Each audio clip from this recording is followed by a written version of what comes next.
BRS MLA పాడి కౌశిక్ రెడ్డి ఆదేశాల మేరకు హుజురాబాద్ బీఆర్ఎస్ నాయకులు శుక్రవారం వర్కింగ్ ప్రెసిడెంట్ కేటీఆర్ పుట్టినరోజు వేడుకలు ఘనంగా నిర్వహించి శుభాకాంక్షలు తెలిపిన అనంతరం ఎమ్మెల్యే క్యాంప్ ఆఫీసులో విలేకరుల సమావేశం ఏర్పాటు చేసి కేంద్ర రాష్ట్ర ప్రభుత్వాల వైఖరిని తీవ్రంగా ఖండించారు.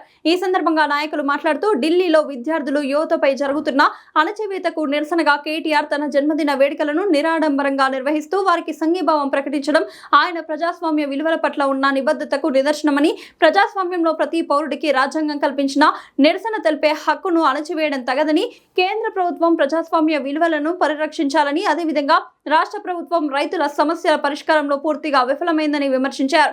కాళేశ్వరం ప్రాజెక్టు ద్వారా రైతులకు అందాల్సిన సాగునీటిని వెంటనే విడుదల చేయాలని, ప్రస్తుత వానాకాల సాగు దృష్ట్యా రైతులకు యూరియా ఎరువులకు ఎలాంటి కొరత లేకుండా సకాలంలో అందుబాటులో ఉంచాలని డిమాండ్ చేశారు.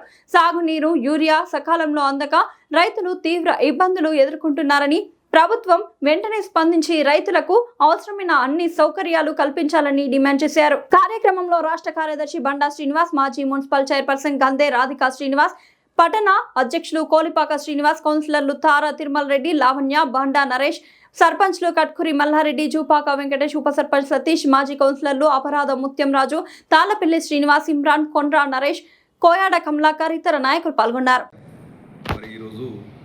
కేటీఆర్ గారి జన్మదినం సందర్భంగా వారు దేశంలో రాష్ట్రంలో జరుగుతున్నటువంటి అరాచక పాలనను ఎండగడుతూ వారి జన్మదినాన్ని కూడా ఈరోజు సింపుల్గా చేసుకోవడం జరిగింది. దాన్ని నిరసిస్తూ వీటిని అణచివేతలను నిరసిస్తూ ఈరోజు ఇందిరా పార్క్లో వారు ధర్నా కార్యక్రమం చేపట్టారు. దానికి మద్దతుగా మా నాయకత్వం పాడి కౌశిక్ రెడ్డి గారి ఆదేశాల మేరకు మా కార్యకర్తలు ఎక్కడక్కడనే అందరం ప్రెస్ మీట్ పెట్టి దానికి మద్దతు తెలుపుతున్నాం. ఢిల్లీలో జరుగుతున్నటువంటి విద్యార్థుల అణచివేత కానీ, ఇక్కడ రైతులపై రాష్ట్ర ప్రభుత్వం నిర్వహిస్తున్నటువంటి వివక్ష కానీ, వీటినన్నింటికీ రూపుమార్పాలని వారి జన్మదినాన్ని కూడా వారు వివరంగా ఉన్నారు. చిత్తశుద్ధి గల నాయకులు మా కేటీఆర్ గారు, హరీష్ రావు గారు, కేసీఆర్ గారి నాయకత్వంలో ఇంత మంచి నాయకత్వంలో ఎన్నో అభివృద్ధి కార్యక్రమాలు చాలా జరిగినాయి. ఈరోజు ఈ కేంద్రం కానీ రాష్ట్రం కానీ ప్రభుత్వాలు వారి నియంత్రిత పోగడలతోటి ప్రజలను ఇబ్బంది చేస్తున్నారు.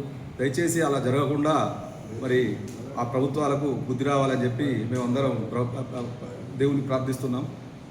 ఈ కార్యక్రమానికి వచ్చినటువంటి మిత్ర బృందాలందరికీ కూడా ప్రత్యేక ధన్యవాదాలు.